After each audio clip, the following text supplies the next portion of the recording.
आत्या तुम्हीच बघा आता, या घरात माझा कसा जाच चाललाय. मालकांपुढं एक शब्द चालत नाही. आणि माझीच बहीण माझी सवत आहे, ती पण बरं नाही बघत मला. आता तुम्हीच सांगा मी काय करायचं. माझा लेक आल्यापासून माझ्या लेकाचा नुसता जाच चाललाय. माझ्या लेकाने काय बिघडवलंय कोणाचं.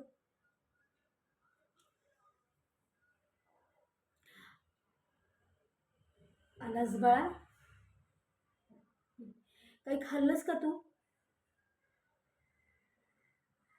तुला किती वेळा सांगितलंय की नको कोणाच्या नादाला लागत जाऊस, टाईमवर जेवत जा म्हणून. किती सुकलंय माझं लेकरू. आता तुझी आई आले ना, ना तुला पोटभर खायला प्यायला घालेल. जा हातपाय धुवून ये.